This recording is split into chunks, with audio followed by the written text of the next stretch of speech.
All right. Good evening, everyone. It's 1800 hours on Friday, 14th June 2024, and this is the second week of the Workmate Startup Accelerator or Acceleration Workshop, however you'd like to put it.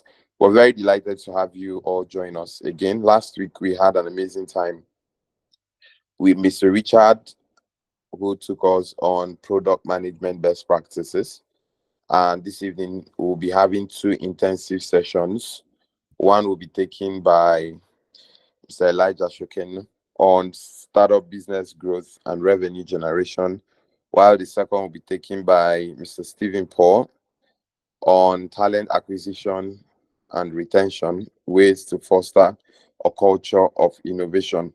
So, like we always do, we'll be taking through our speakers one after the other, having Q&A sessions in between to get us all equipped with the knowledge that we seek to achieve from the sessions tonight. Our first speaker tonight will be Mr. Elijah, who just joined us, and he'll be speaking to us on startup business growth and revenue generation. But just before I introduce him and welcome him to take the floor and run with us, I would want to know if there's anyone who wants to share one or two things they gathered from last week's session on product management best practices. If there's an idea you want to share, maybe you tried implementing any of the things that were taught last week into your business and how that went. So generally, we want to take comments on any of that. Also, if you have an improvement of knowledge based on what was taught, how things could get better and stuff like that, we're a community of learners. I would like to share, would like to hear you share so that we can get that together. So I'll be giving just 2 minutes for that before we proceed.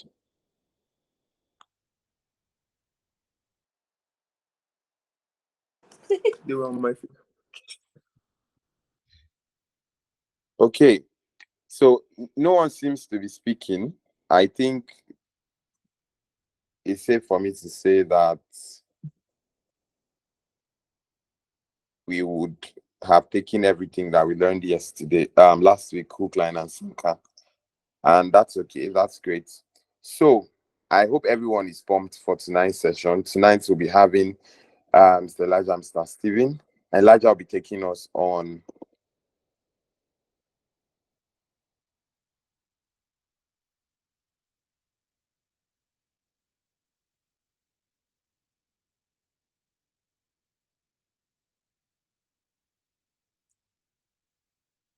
revenue generation. So let me, if you can still hear me, can I see some emoji reactions before I welcome Mr. Elijah?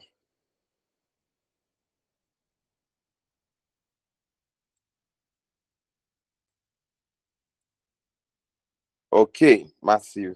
So everyone has been hearing me. Nice. Thought I had a network glitch there. All right. So who is Mr. Elijah that will be speaking to us tonight? Mr. Elijah, I'll read out his profile as shared with me so you understand the uniqueness of who we're dealing with tonight. Just a matchstick starting a bushfire. Elijah is super fascinated about creating mega success from almost nothing. This passion has defined his entire career. About a decade ago, About a decade ago, he was introduced to tech by a close campus friend who was building a startup backed by MTN, Airtel, and top investors globally. Witnessing how a group of four undergraduates created something that big from their laptops ignited a curiosity that led Elijah to where he is today. He's a professional venture builder with expertise in taking ventures from zero to their first million in annual revenue. Working at a venture studio as an entrepreneur in residence, he works with a founder's heart and a VC's mind at the same time. He supports founders in multiple capacities, from product to go to market. He also lectures and manages the entrepreneurship module at the Nigerian University of Technology and Management, where he has produced over 30 startups that have raised more than 2 million in pre-seed funding and are serving at least 1 million users. That's massive. I'm expecting reactions as I'm reading this. He believes education can solve 50% of the world's most important problems, and he explores ways to contribute. He's your typical boring techie, but enjoys beatboxing from his room in Lagos. Ladies and gentlemen, do me the honors of welcoming our very own guest speaker, facilitator, resource person for tonight, Elijah Shokenu. You just want to kill me here. Um, Hi everyone. I hope you can hear me. Yes, sir, we can hear you. Welcome, sir. Yeah, interesting. I'm excited about this call. Um, this is what I love to do. This is what I do every day in my profession, talking to founders or career starters. you know, um, Ebo has rightly described me. So I'll just dive into the session. Thanks a lot for the organizers for bringing me here. It's an opportunity. So let me just share quickly a few concepts. I think I have a slide, some slides. Then I will allow you to ask questions. And the reason for that is there is, let me see, right. So there's actually no one way to success when it comes to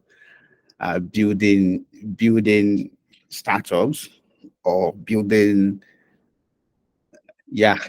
businesses even in general.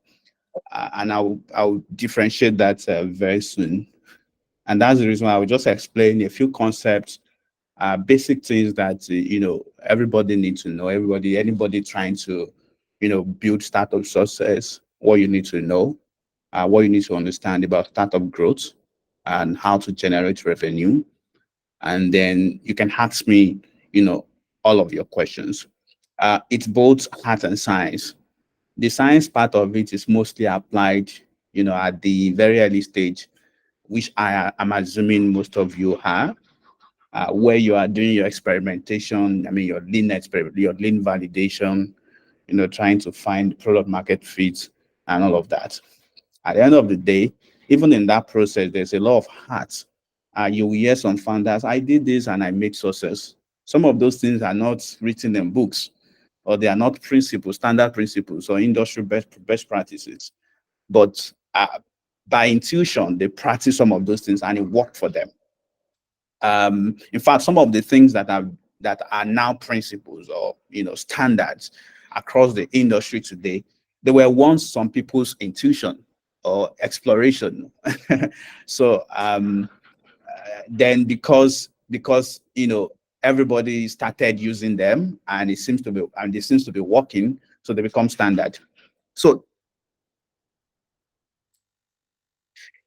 have you who has started a fire here before? You started a bush fire. You started a bush fire. So you might have heard when the boy was reading about my bio. You start a bush fire with just one matchstick. You can just unmute yourself and speak. Anybody? Christian Akpan is my name, founder DDI Solutions Limited, a tech company. I have started a bushfire with one matchstick, You and I didn't learned a great lesson you from didn't it. do it twice. You didn't use two matchsticks. You used just one. Just One, one. one, one, and in my case, it was the only one I have in the box. Oh, fantastic. Did you have maybe fuel or petrol, kerosene or something?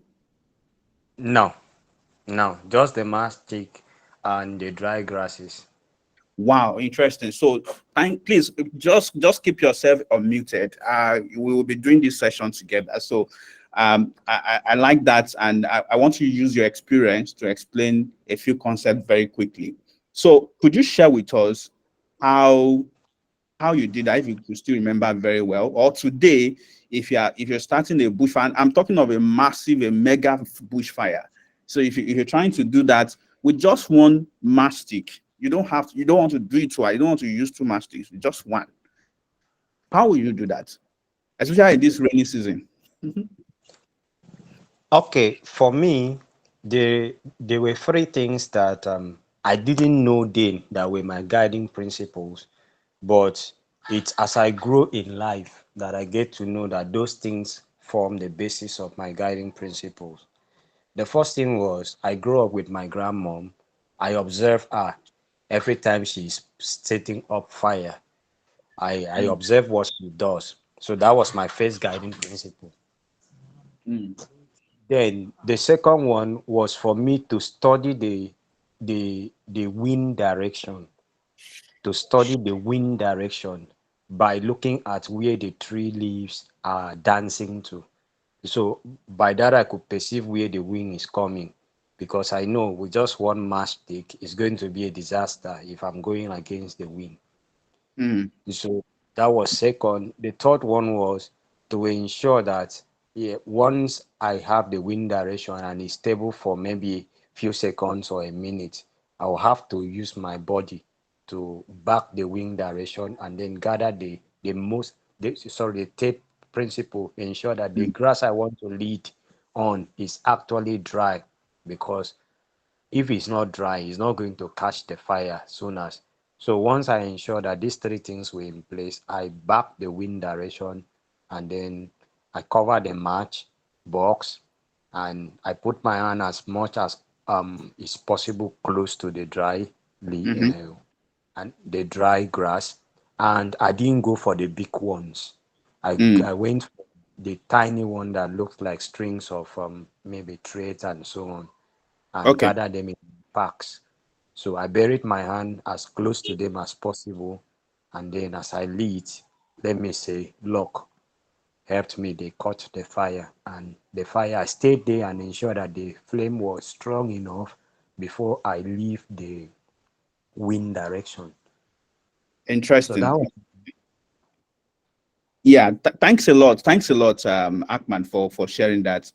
I mean, there's a lot of uh, things to unpack there actually, and the reason why I asked you to explain to us is because the process you've explained is just the same process on how to build a startup. How to build a startup, how to build a startup growth, how to do growth, within a startup. And we will use some of those things that you just mentioned, and now we will use them very soon. So, but I'll proceed now. Then we get back to you. Maybe also hear from Wisdom too. I saw Wisdom's and raised up. So, um,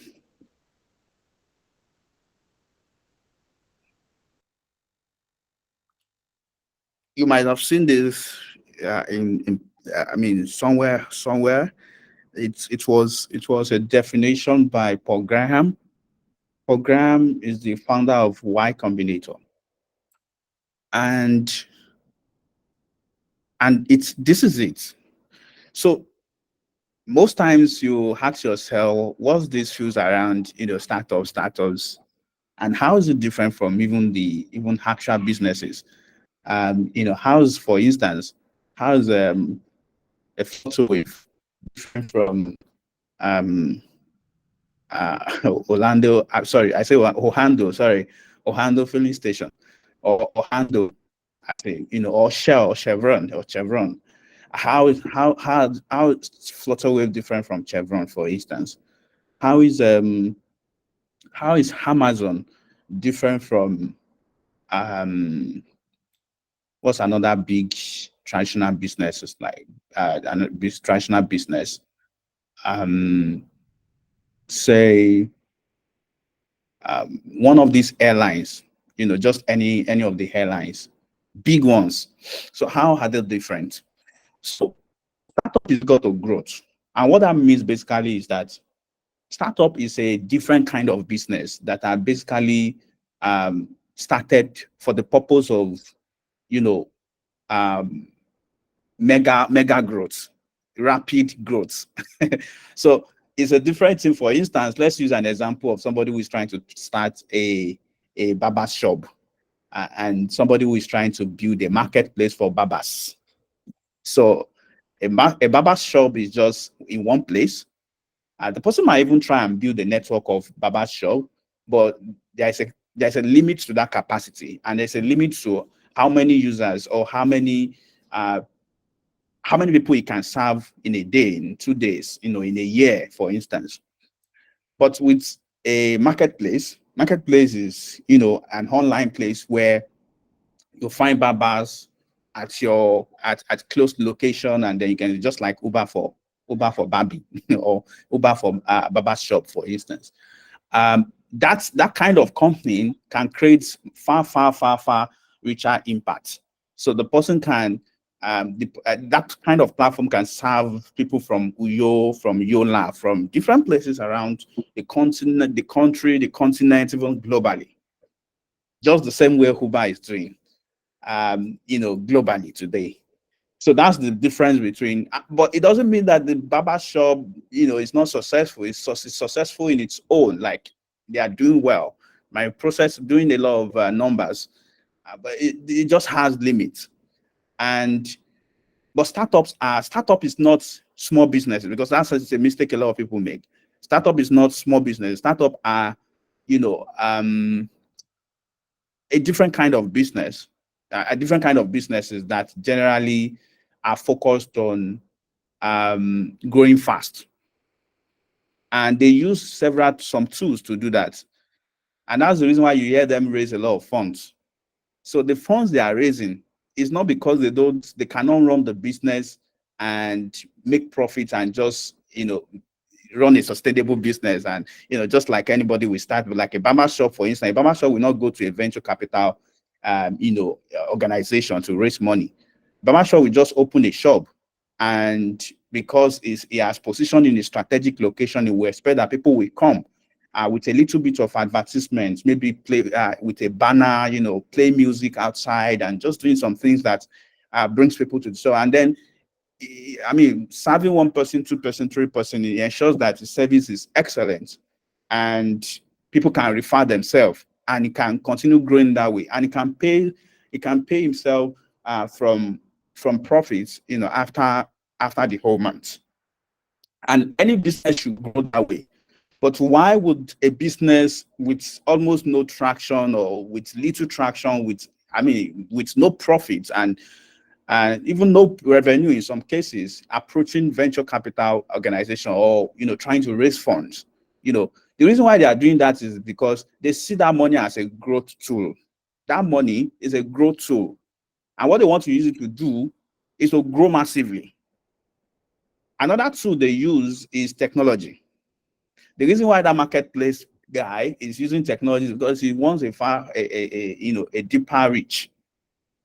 The same barber shop too can use technology to do the same thing and then reach more people. So technology is a tool. So essentially, a startup is still a business, just using a number of tools to grow very fast. And some of those things we're going to learn them today. But something is also very important. The funniest thing here is that if you are trying to grow from day one, you are already failing. Can somebody talk and let me know you guys are still hearing me? Yes, we can see it. Okay, great. Yes, we can hear you. Okay, thank you. So one thing that is very that a lot of people also make mistakes on is trying to grow from day one. This is counterintuitive. You are not supposed to grow from day one. In fact, trying to grow from day one is equal to source, it's equal to failure. And this is what I mean. And how should we even define growth? Because it's very important, because when you hear growth, we think about many things. When you are trying to grow, you are trying to start a bushfire, but how should I say it now? You're trying to start a bushfire, and then packing a lot of woods. And let's say you're trying to start even a small bonfire beside the sea. Now, if you're trying to do that, you have to, just like Akman described the other time, you have to small, use your matchstick, light up or ignite a small stick, or ignite a small material that you can nurture a little bit, so that that material can ignite the other material, and small, you can, the whole fire can grow and just blow out. But if you want to do it the other way, you're trying to light up a small fire, and then you just put it down immediately and pack like a bunch of woods, and just, you know drop them on top of the small material that you're trying to light on. What will happen immediately? You will extinguish the fire immediately. And that's what I mean by not growing from day one. And we understand that very, very, very shortly. um yeah, this is what early stage startup growth mean. Early stage startup growth is not, let's start doing $1 million, $30 million in revenue. Early stage startup growth means first setting the foundation. And what is the foundation? Trying to find what is called product market fit. Now, but before I try to define that, I've mentioned a term here that might be strange to some of us, or not necessarily strange, but maybe not understanding how it's different from other kind of startups. So there's a kind of startup that is being called scale ups, and there's another kind of startup that is being called early stage. The early stage are the ones that are yet to, reach product market fit. I'll define that shortly. The scale ups, they've passed product market fit, and they're trying to scale, just literally the meaning of that word, scale. And what does product market fit here? It's a very, very, very important milestone in the life of any startup. In fact, if you've not reached that stage, um, some investors don't even listen to you at all. So that's why you hear early stage investors, you hear growth stage investors. Early stage investors are the ones investing in product market fit, and the growth stage ones are the ones investing in post, the likes of Flutterwave, the likes of Paystack and the like. So, but what is product market fit? The person who coined that word actually defined it as, when your customers, about 40 to 50% of your customers are saying, if you pack up today, we will sue you. You've served them to a point that they cannot do without you. So, and a significant number of your customers, or even more than average, or more than 50% of your customers, are already telling you, you must not stop. Like, you must not stop doing this service. You must not stop providing us the service. If you pack up today, we might even sue you, because you are essential in our life. We cannot do without you. There is no me without you. That's product market fit, basically. So you have a significant number of people telling you don't go. Every day you are stressed because there's so much demand. And this demand keeps growing and keeps growing and keeps growing and keeps retaining itself. In fact, I used to define product market fit as retention, basically. Retention growth. Like, people are coming in, they are staying. People are coming in, they are staying. People are coming in and they are staying. They are giving you like very good feedback and telling you that this is massive, this is great, this is essential, this is like blood to them. And you are even getting stressed serving them, because every day you wake up with so much demand. and it's like this is something the whole world has been waiting for. That is product market fit. Now, the goal of an early stage startup is to get to this stage first, before even thinking of different growth strategies, business strategies, and all of that. And I'll tell you why. But first, how do you even get to this stage? So this thing you are seeing on your screen is exactly what is called, doing growth at an early stage startup.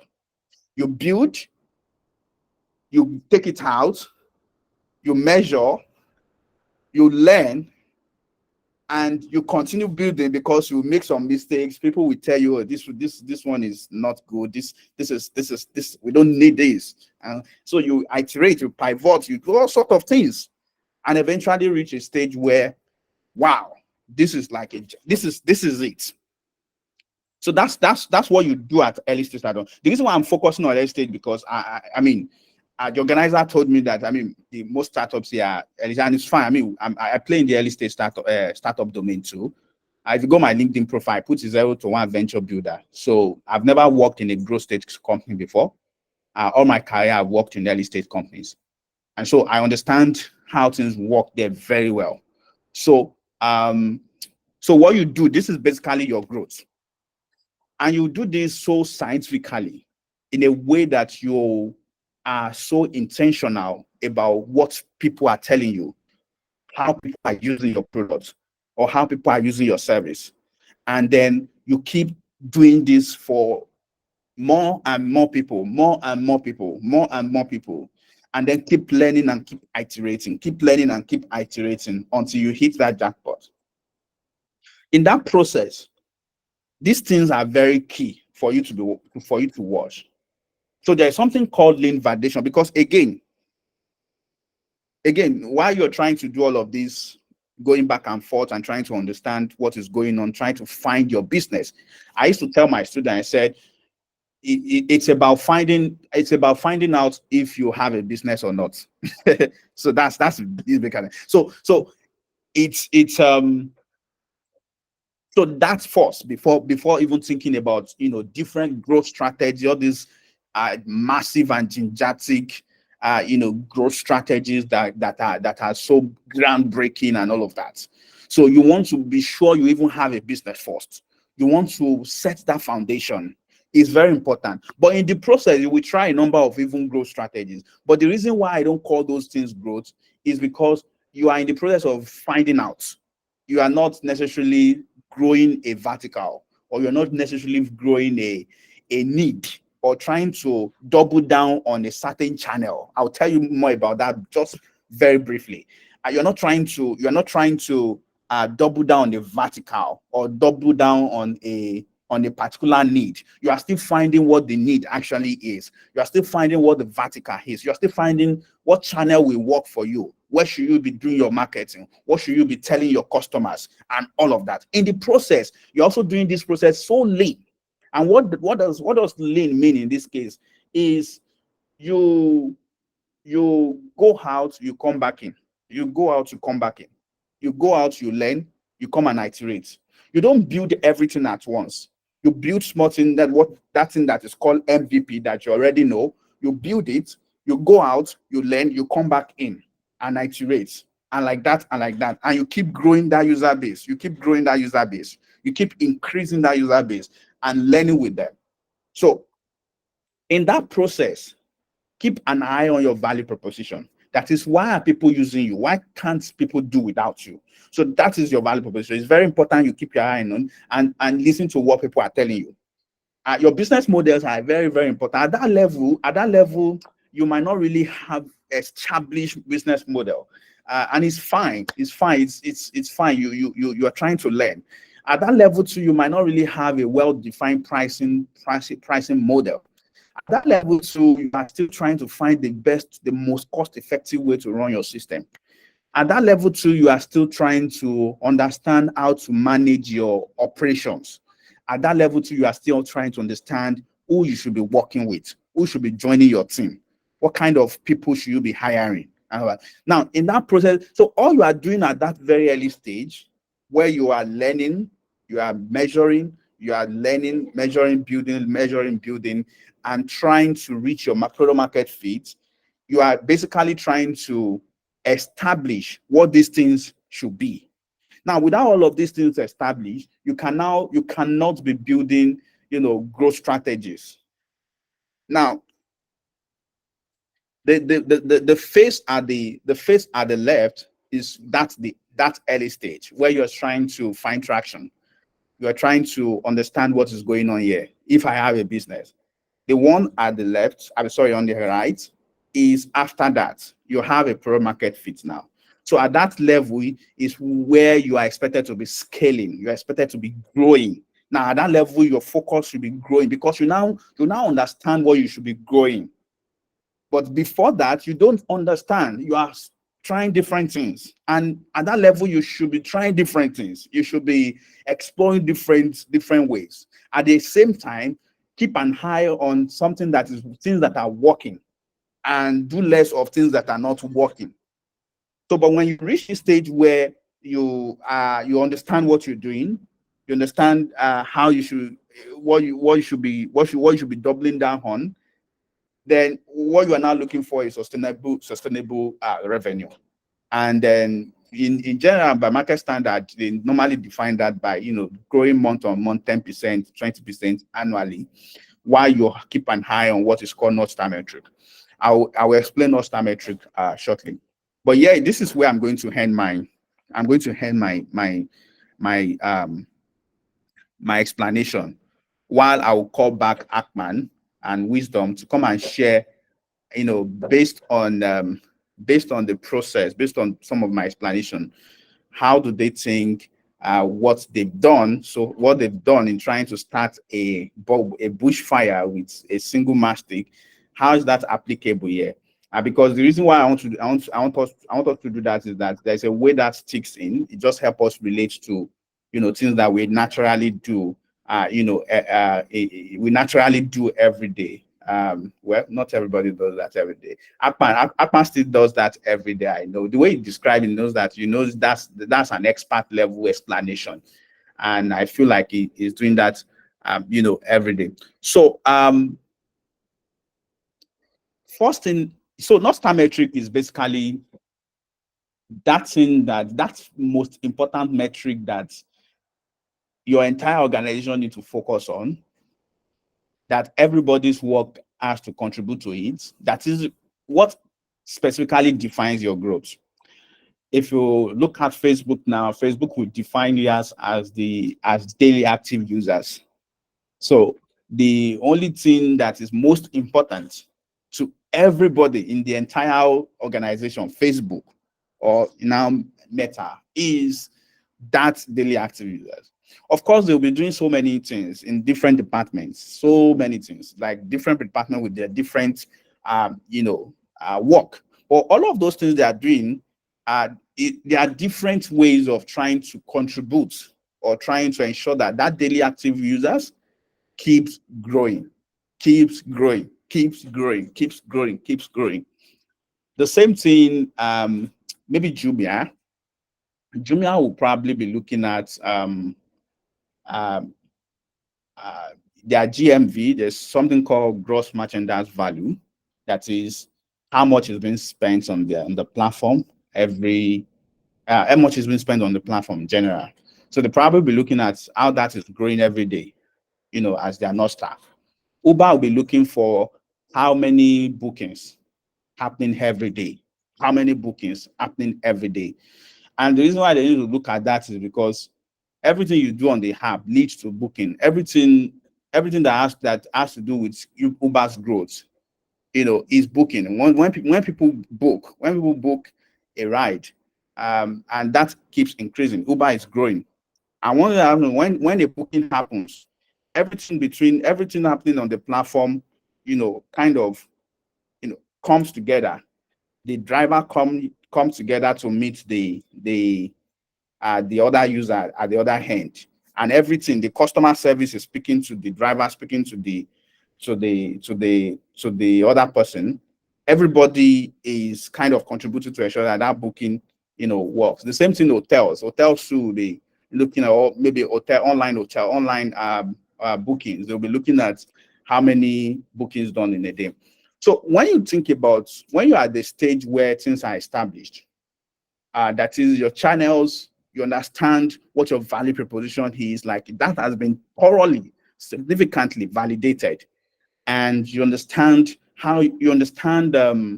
what works, what your customer wants. You understand why they are here, why they are using you. It is time to start devising, robust or comprehensive growth strategies. And that also comes in different ways. If you, at the end of the day, what you are seeing on your screen, growth is combination of all of them, or combination of some of them. For instance, I wish I know, have the profile of some of the startups that might be on this call, so I can use you as an example. But if you have to look at the common companies here, like Calendly, for instance, Calendly is a product-led growth kind of company, and I will explain what that means. Product-led is basically you, with little effort, the product itself is growing, is growing its users. And what that means in terms of, in the case of Calendly, could be, when you create a Calendly link, you share it with people, and you share with people, and what happened is that other people see the Calendly link. In most cases, people use the free version, and then they will see the Calendly branding. Even if they don't see the Calendly branding, it is a Calendly link, and people like, oh, this is nice. Oh, this is nice. And of course, Calendly will send different email, notifications. They'll keep saying, Calendly throughout the process. And there are different nudges. You can also create your own link. Oh. The same thing with Slack.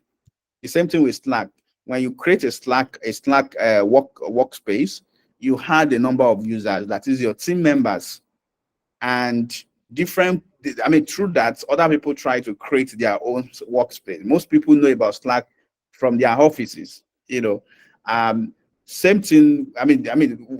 But that's different. That's different from sales-led. Sales-led is more like proactively going out and reaching out to businesses, and looking for sales. You don't sit down and be doing sales-led. Product-led is what you sit down, like, because you built that growth system into the product in such a way that once people start entering that product, naturally start growing itself. Naturally, people start sharing it through referrals. Naturally, people start, onboarding themselves. Naturally, people just find it so easy to use. Sales-led is going out to meet businesses and tell them about your service. Marketing-led is what most of us know as growth.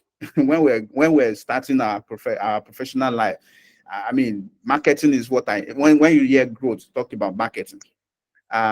So content marketing, you hear about SEO, you hear about social media. These are things that you do when you're trying to do marketing-led, kind of growth. You write content so that people can discover you on Google, and they can, eventually discover your business and, use your service. Example of companies using that are Mailchimp, Shopify, and the likes.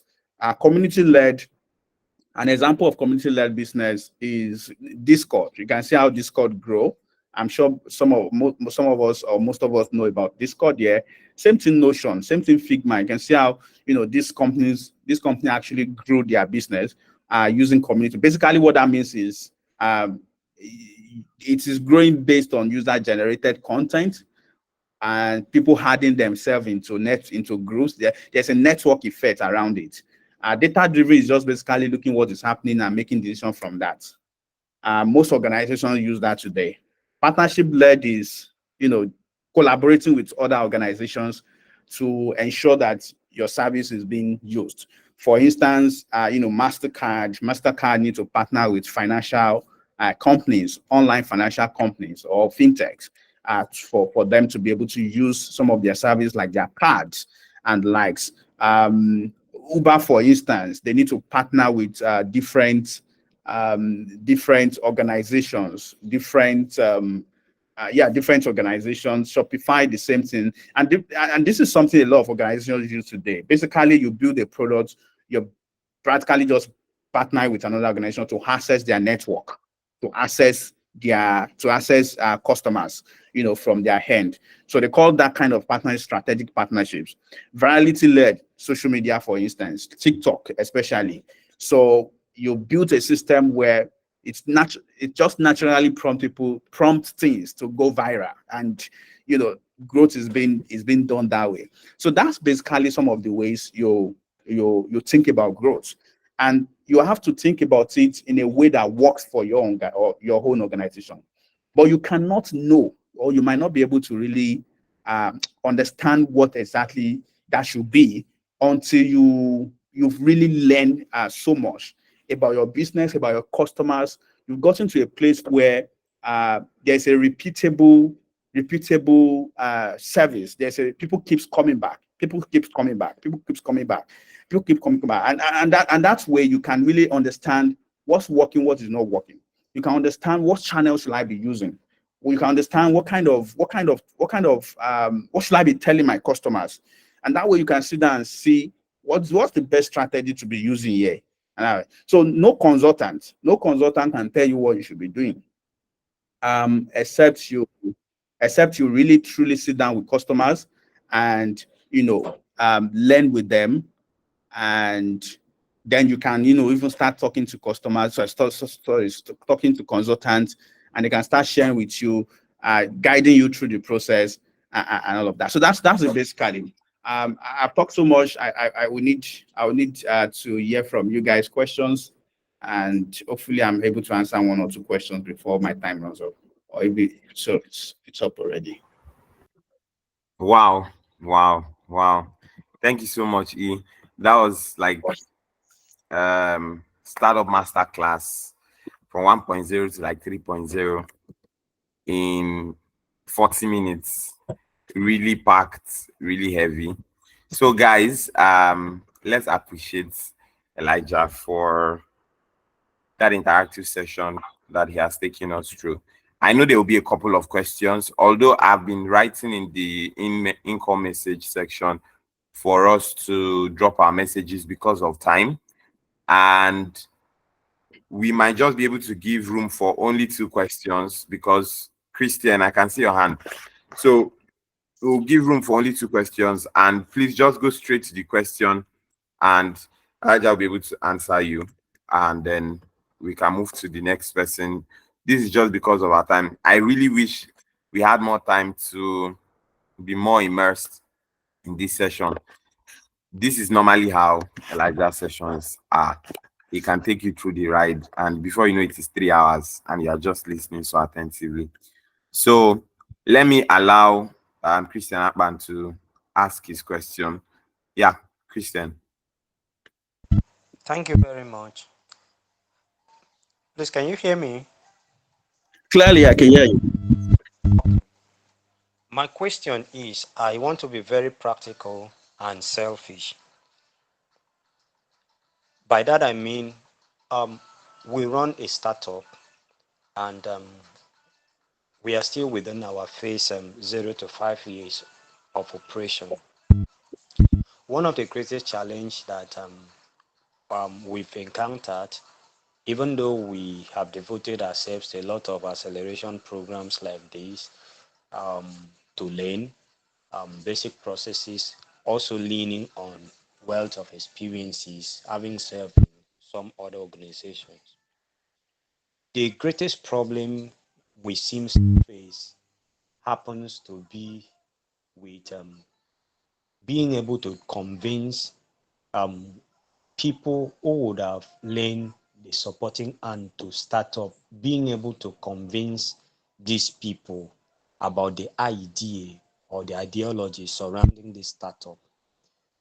For instance, we see just like the history of the 1990s dot-com bubble, we see a lot of startups that have sprung up with novel ideas and promising innovation.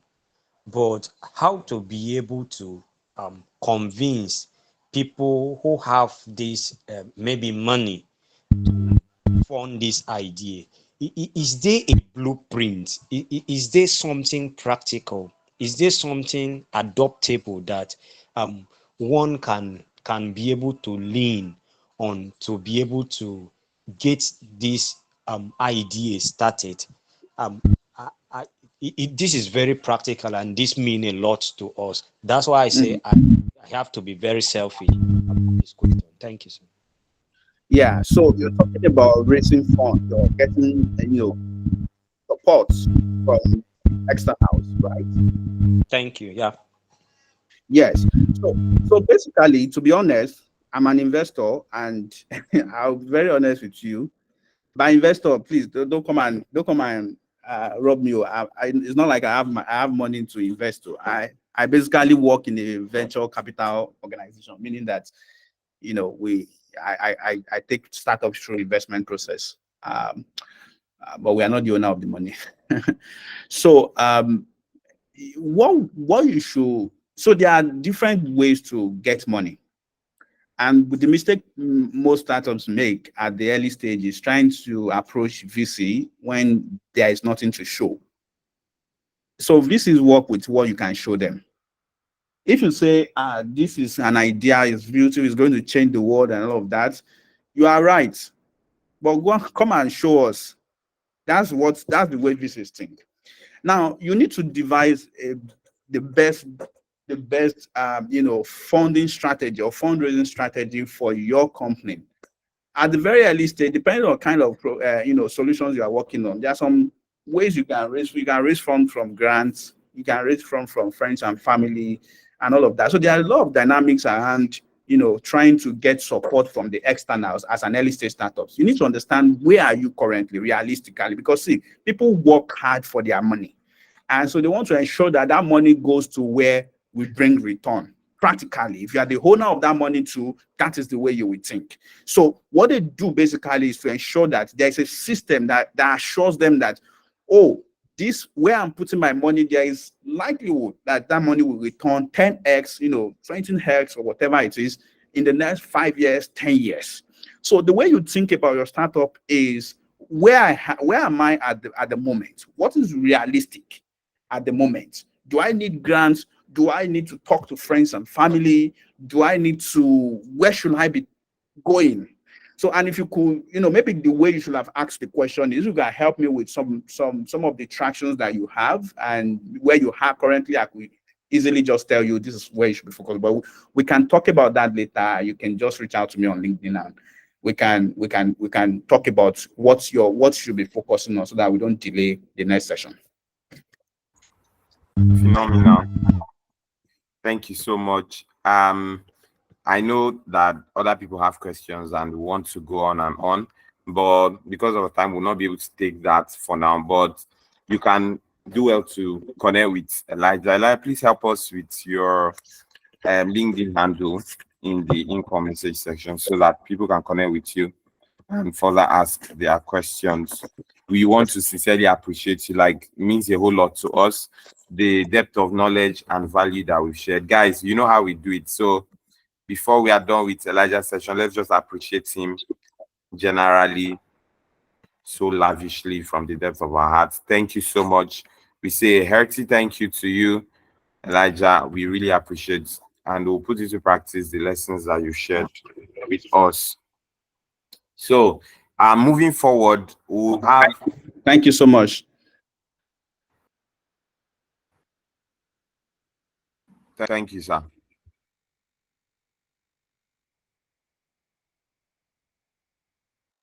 All right. So, moving forward, we'll be going to the next session we have this evening. That's our session with Mr. Stephen Paul. We'll be taking us on talent acquisition, and retention, fostering a culture of innovation. Just before Mr. Stephen takes over, I would tell you a bit about Mr. Stephen, so I'll have an idea of who is speaking to us this evening. Right. Stephen Edache Paul is a computer scientist based in Nigeria with a bachelor's degree in computer science from Federal University Lokoja. He carved a niche for himself in the tech community as both an educator, developer, and a leader. His thesis on the instant procurement of cryptocurrency using influencers tweets showcases his innovative approach to leveraging social media data for financial technology. I know I read Mr. Stevens' profile to us last week prior to the technical difficulties and challenges we had. So this is just a quick overrun. I'll just move to the later part of it because of our time so that we'll give him enough time to share more with us, considering that we had read the profile last week. All right.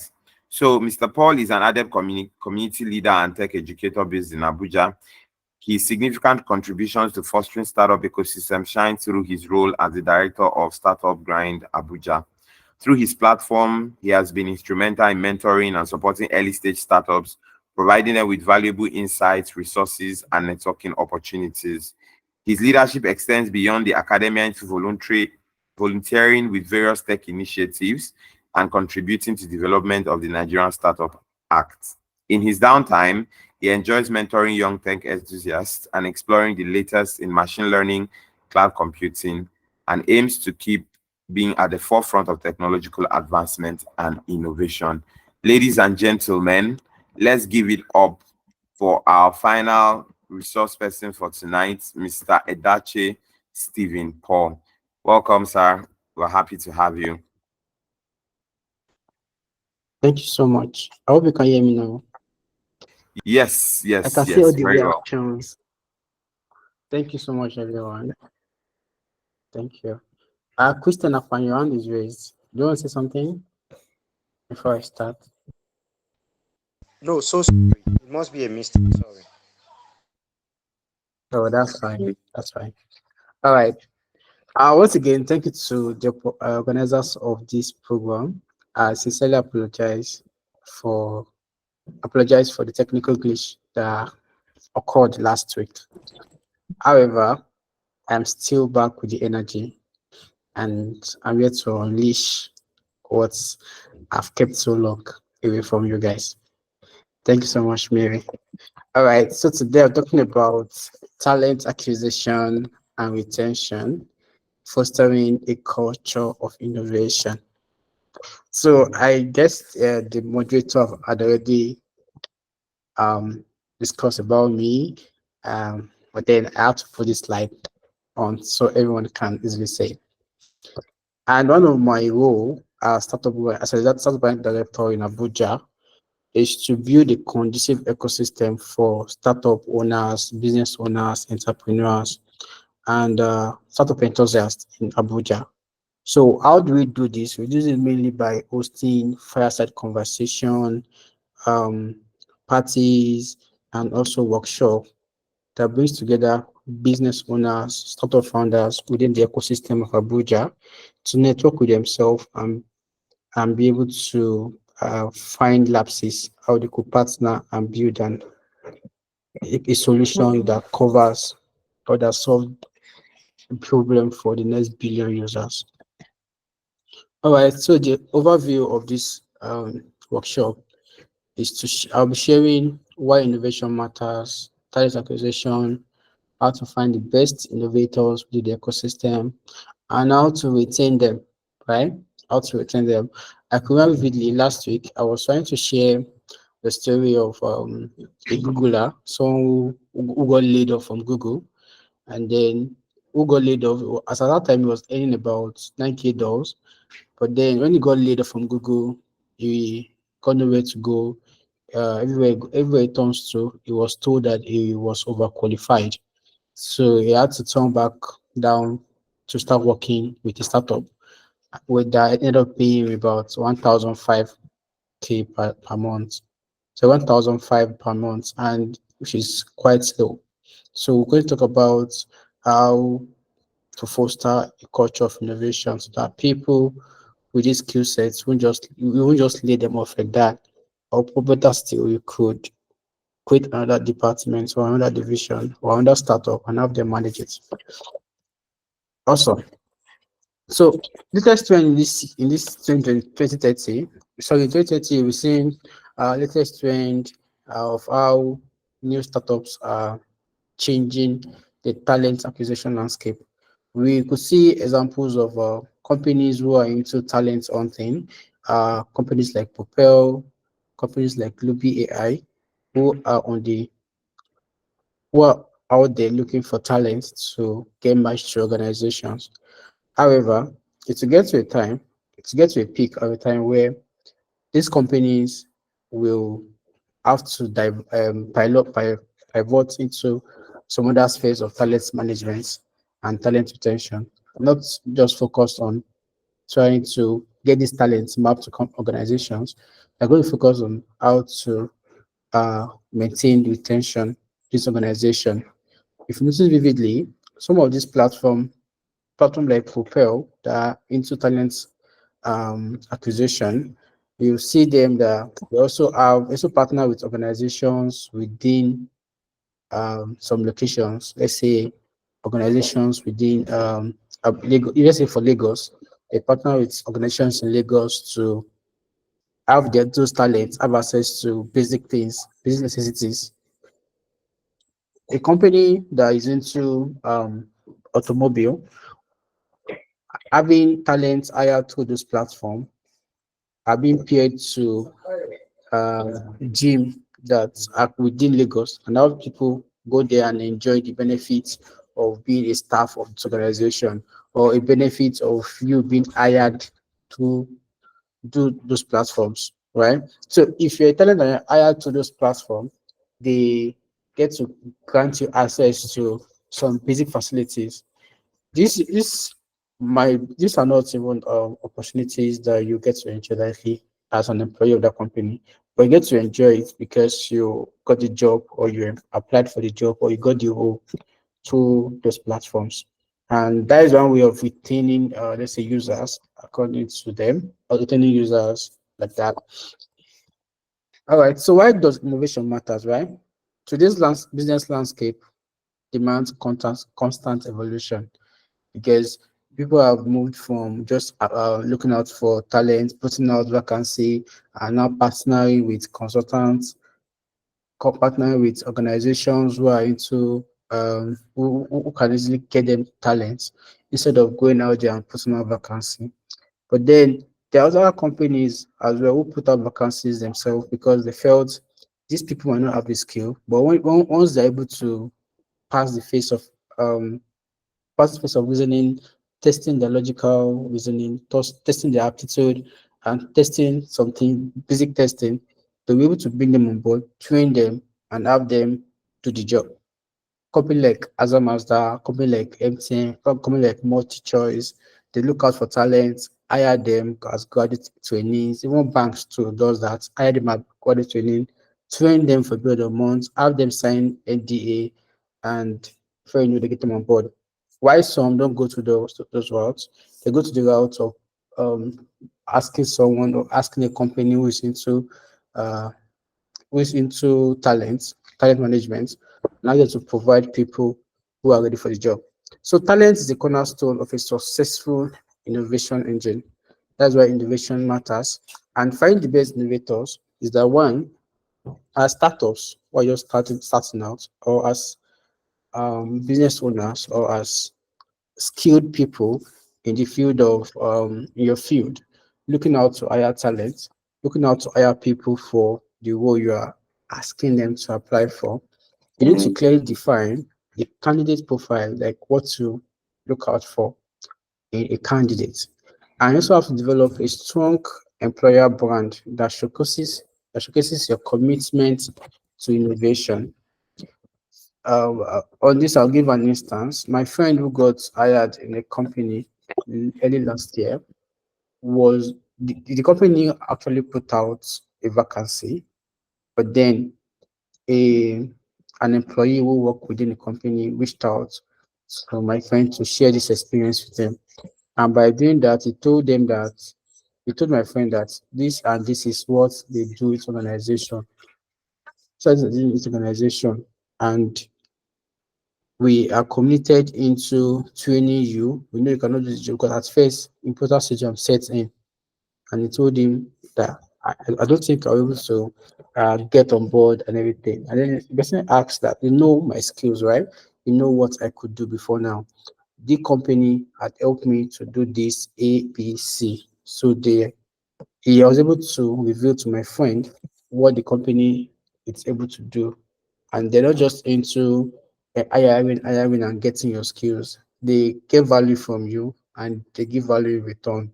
They try to upskill you, upskill what you do. So your company should be able to portray that okay, we give life to people who want to grow.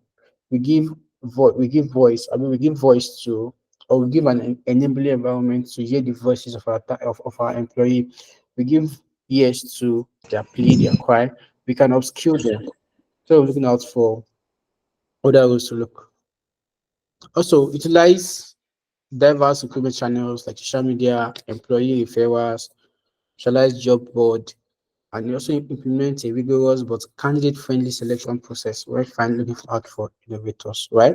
So innovative sourcing techniques that I'm sharing on the call today is a social media recruiting by briefly elaborating on what you want to discuss or what you want to get from from your potential employees. Also, networking events, you could get talent from going for by going to networking events, and also within communities. There are communities that are focused on a set of things that are needed in your organization. So you could go with this community and look out for best talents and even ask the lead to share talents who are willing to get on board with you. And also data analytics research by looking out for these people in the search engine or having to search for them online, either on LinkedIn or any of the social media platform. Okay, so retention, that is nurturing the innovation mindset. You have to create a culture of learning amidst your talent, amidst your employees. You have to create a conducive ecosystem that allows all of them to thrive, either to learn on the job, either to go take a course out there. You have to give them those leveling environments. It's not only give them the flexibility of work, it also tells them that it also gives them this sense of belonging, that everything we bring to the table is very welcome and they are ever grateful and they're ever committed to giving you every input that they feel will work.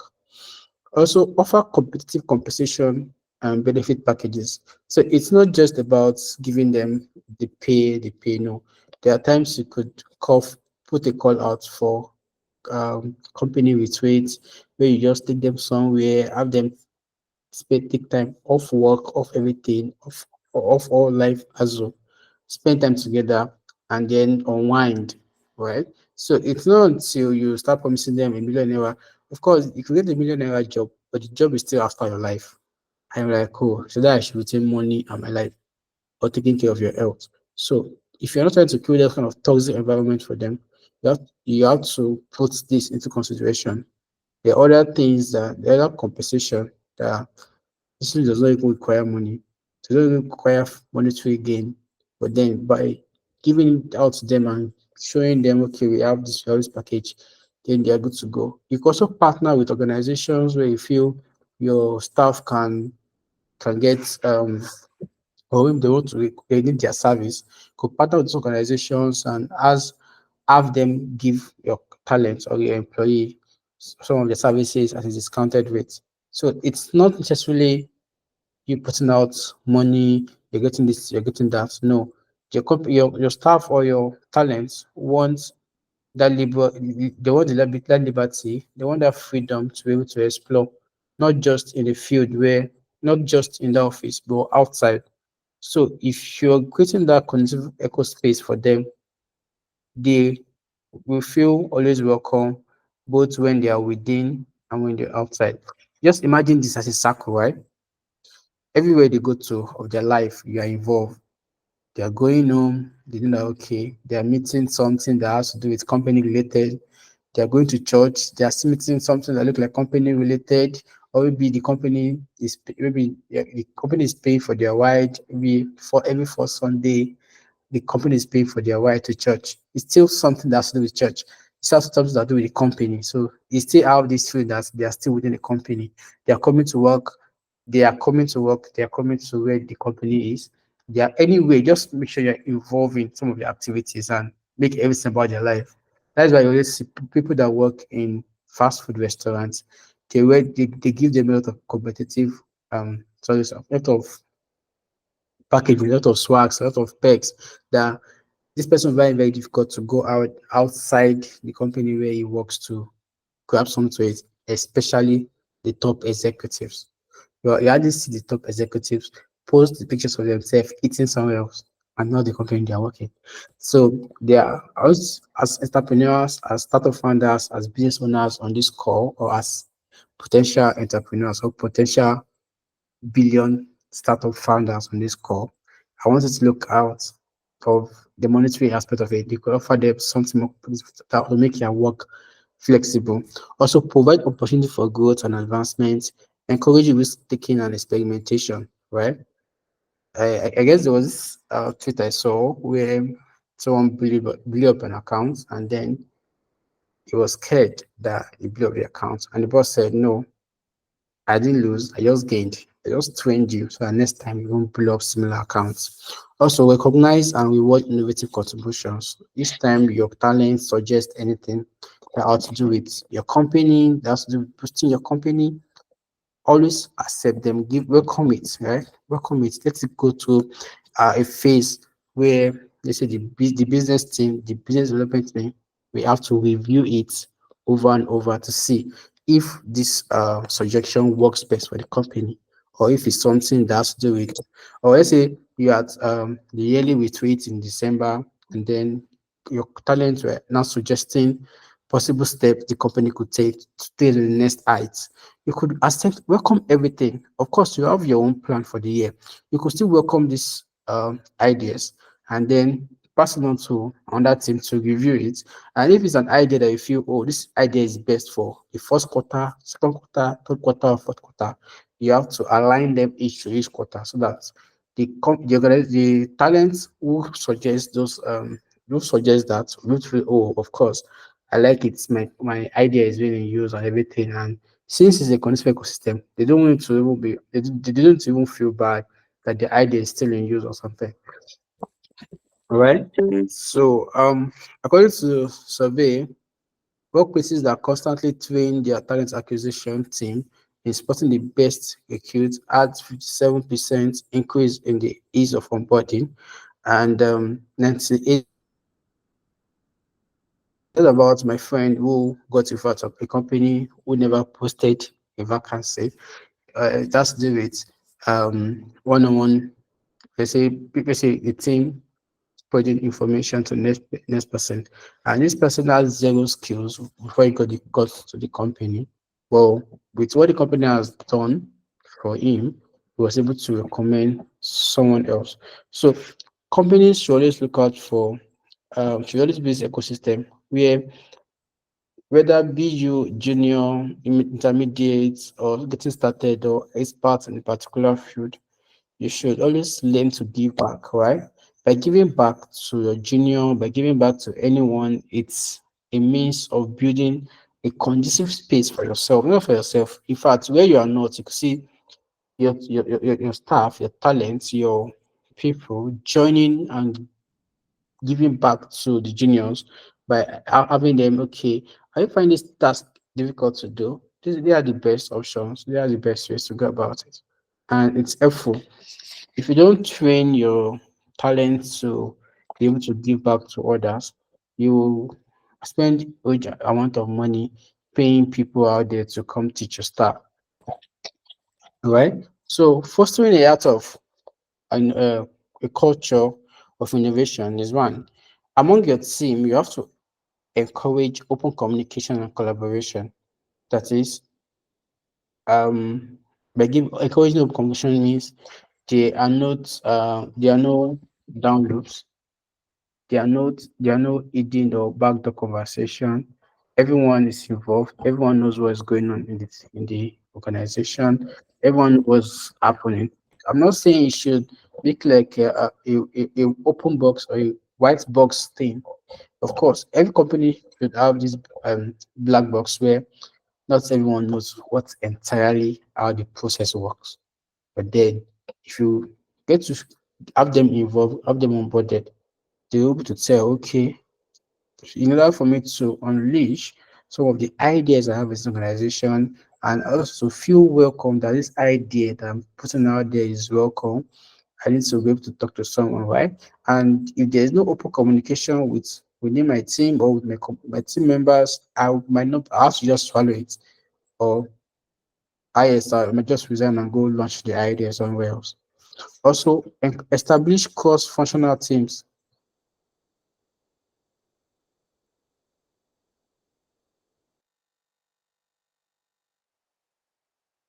where the output of a team is like an input in the other team.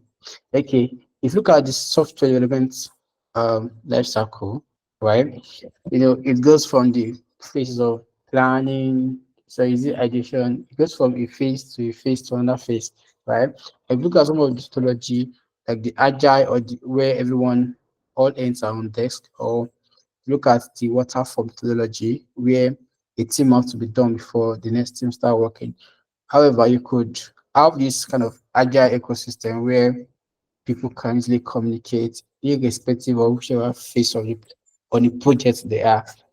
Also, dedicate resources to research and development, celebrate successes and learn from failures, right? You should learn the art of documentation, or either be it a success or a failure, document every process so that each time we are imposed with um similar challenges, you could like go back in line, study past history, chronicles of what have happened in this organization and the solution, the outcome before giving any command, before taking the next step. As executives, the most reason why you see most executives or co-founder having an MBA is not just about certification, because MBA exposes you to every business side, like the all business side, the business aspect of your business, right?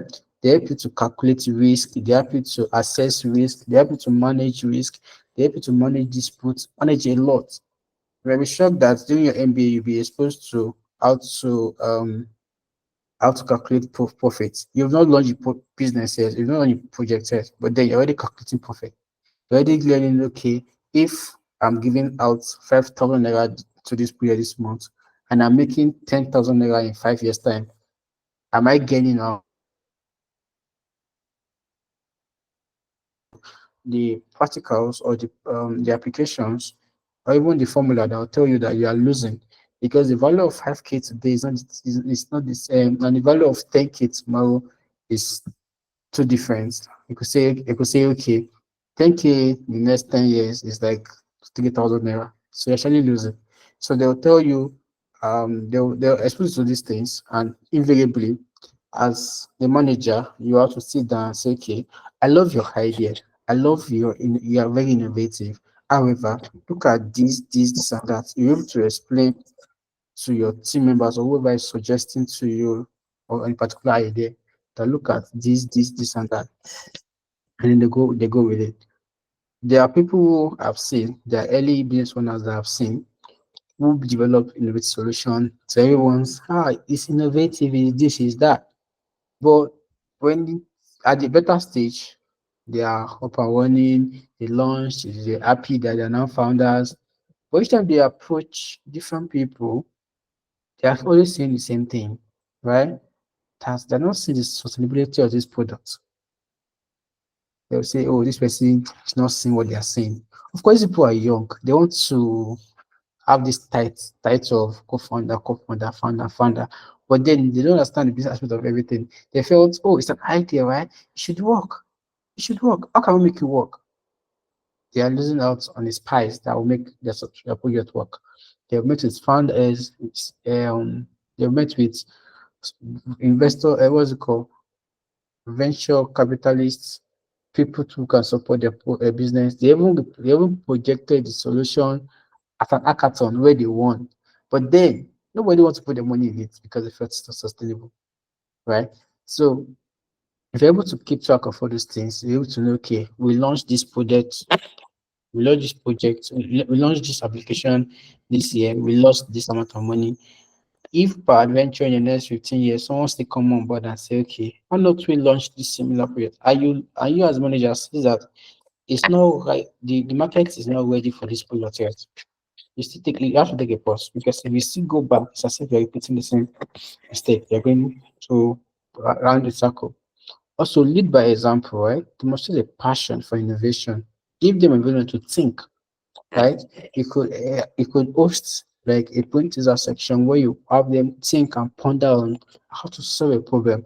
You could organize teaser gaming night just to have them to think, okay, of course I hired you for something, right?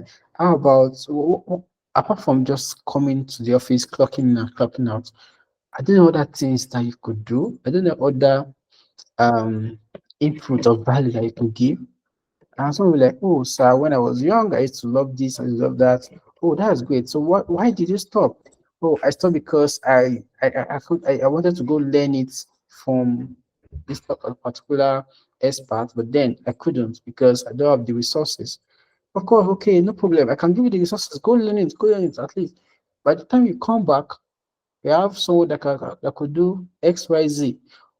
That's a go ahead because you are telling them, okay, of course, I love people who could think that anything is possible. So the fact that you have this degree does not mean you cannot go for another degree to be able to learn what is involved in that field, right? So as managers, as business owners, as talents ourselves, we should always lead by example. And also as talents, I will say this that each time you are bothered about sharing an accomplishment with your boss or sharing these things with your boss, remember that one, that it's not bragging if it's based on facts. Like if you're telling your boss about a particular time you try to do A but you're not successful, but the second time you attempted it was a success, it's not bragging because your boss is giving you a your boss has already built this safe environment for you to share, right? So it's not bragging if you are sharing about these things that you're passionate about. There might be people that you might be in the best position to help you out, which you may not know. So it's not bragging if it's based on facts. So share it. Let them know. Sell yourself out there so they could help, so they could help give you this conducive space that will allow you to thrive. In some organizations, some people don't like to self promote. And each time a new employee comes on board that loves to self promote, that's always out there doing a lot of things. Who can do this for me? Call me this person, call me this person, call me this person. The other person will be like, wait, are we useless? Are we this? Are we that? They'll be like, "You just came yesterday and you're already doing everything." No, it's because he learns that accomplishments do not speak for themselves. So me going up there, stepping up and sharing my accomplishments and my superiors still feel that, oh, I like this person. You want to fly, allow him to fly. You want to learn more on the job, give him space. Why some they don't self promote? They just sit behind their self promote. They just go behind those crying and then and be wailing that, oh, just came yesterday. Knowing that despite their missing is that they fail to self promote, they fail to share about their accomplishments. And if you're going to pick out of this call as a talent, is it's not bragging if it's based on facts. So go out there and share it. And also accomplishments is not on our forehead, right? We have to share it to people. So we should go out there as talents to share our accomplishments so that people out there could see us and okay. So people out there could see us and support us. Also, revenue climbed, by 2030, this thing is climbing on legs, and then you have to measure success.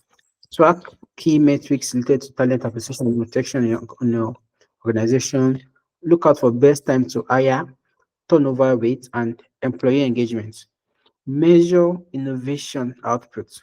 That is, numbers of new ideas that are coming out from each department, number of patents, number of successful product launchings, and also assess the impact of innovation on business results, revenue growth, market share, and customer satisfaction.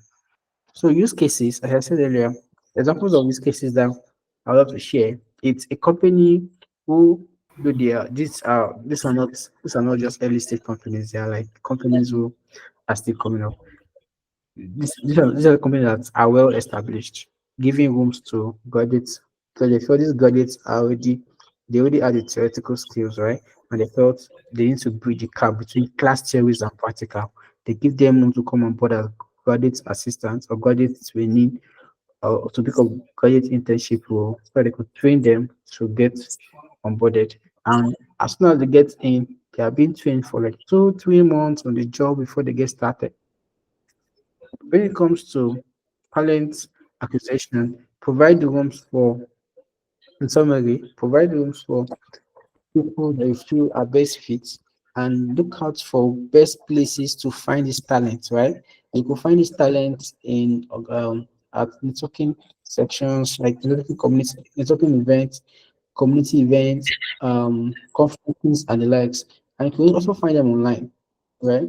And to be able to retain them, you have to create a conducive ecosystem for all your employees to thrive, including your gateman. Yeah, include from the top to the top bottom. All of them should feel welcome. All of them should feel okay. Every idea they give is welcome. Every solution they give is welcome, and they give them room to fly.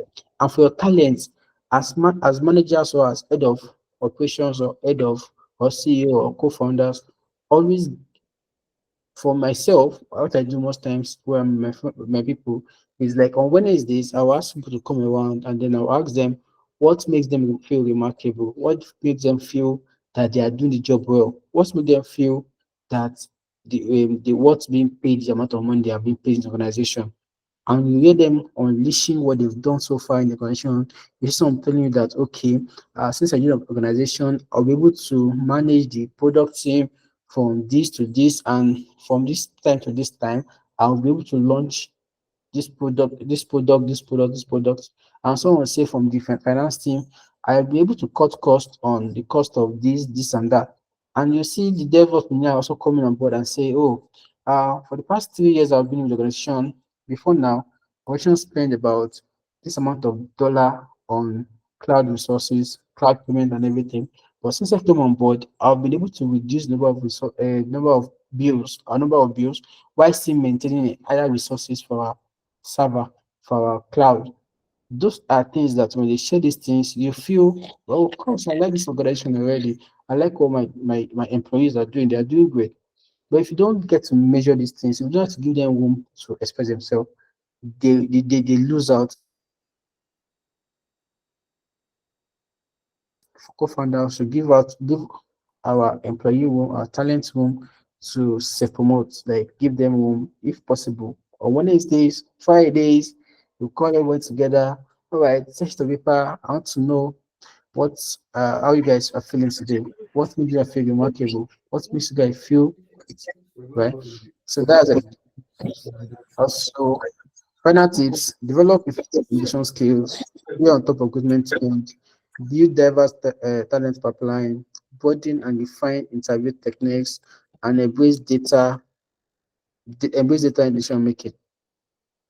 So, talent plus innovation, it's success. Invest in talent.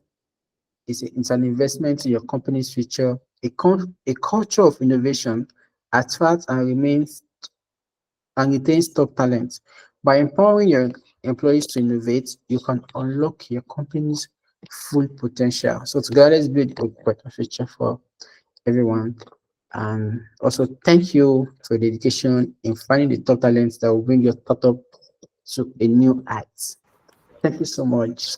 I'm giving out room for questions now. All right, amazing. Thank you so much, Mr. Steven. We really appreciate your time and that comprehensive run through from hiring to keeping the right workforce. I really appreciate that. And I'm very sure that other members of our community who also learned from you this evening have enjoyed it. Because of time and our initial arrangements and all. I noticed that some people have been dropping from the meeting because we're supposed to have rounded up before now, but sometimes trainings go this way. And let's just appreciate Mr. Steven one more time. That was an immersive session. That was a really immersive session. For those who have, so is there anybody who would want to ask a question? I'll just be giving room for just one person. And I'm sorry for stretching us this long. We'll be rounding up in less than 5 minutes. Okay, let me see, Christian. Before I let you, let me see if any other person does have a question, because I think you're the one who took the slot for the last session. But if I don't see someone else, I would have to give you that slot. And please, this time, just go straight forward to asking the question while Mr. Steven answers you directly, and we can call it a wrap. All right, Steven, please ask. Sorry, Christian, please, you can ask your question now. Thank you very much.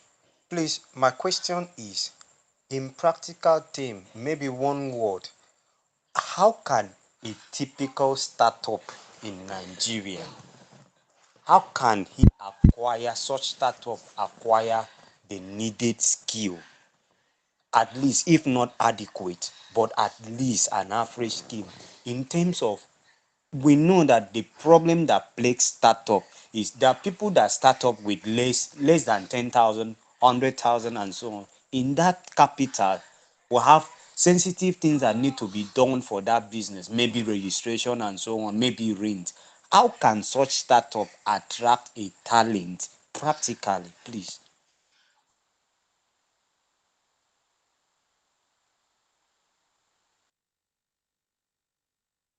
All right, thank you so much for asking that question. Okay. Yeah, I get that. I get the question. Okay, for me, I would say to be able to attract the best talent, the company to attract the best talent, the it depends on their homework, the co-founder or the founder of the company, the homework he has done before now, right? There are people amidst us right now that if they want to build the next $1 billion application with little to no pay, or we say with a pay, they already have a network of people who are either their friends or who are either their mentee or who are either their mentor who they could call on board to get the job done. So it's about to be able to attract the best talents. Of course, everybody will apply, everybody will push out to you to work in this organization, but then it's now best to look out for referrals from top people who are renowned in that field, and referrals from people within your network as well. You can share the opportunity out there. And also when it comes to recruiting, you have to be specific. I shared in earlier that you have to define an ideal candidate profile that you're interested in getting. And when you have them on board, you give them room to not just work on your idea, also give you input on the idea you're working, because they may already have these ideas to support you. So yours may not be market fit, while theirs may, because they already have industrial experience to share with you. I hope that answer your question.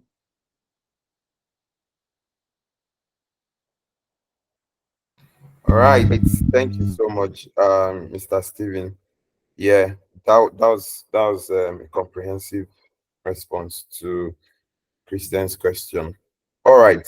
Thank you so much, guys. Thank you so much, Mr. Steven. We really appreciate this session that we've had with you. Please, could you help us drop your LinkedIn URL in the income message session of the meeting so that we can connect with you further and be able to ask other questions or seek avenues to collaborate with you. All Thank right. you so much. Let's appreciate Mr. Steven one last time before he leaves. All right, guys, it's 7:30 already, and I have no intention on keeping you longer than 7:30. It's been quite a stretch, and I really appreciate your patience till this time. We're happy to have had all of you. Let's keep collaborating in the chat session. Let's keep talking. Let's keep having this conversation. Feel free to invite your friends, but if they must join, let us know so that we can get their details so that they'll be able to be a part of our community and enjoy all of the things that we get to share. I would have loved to have any of our executives close the meeting for us, but just because of our time, I would be wishing you all amazing weekend ahead and hope that we put into practice the things that we've learned today. Thank you very much and have a good night rest.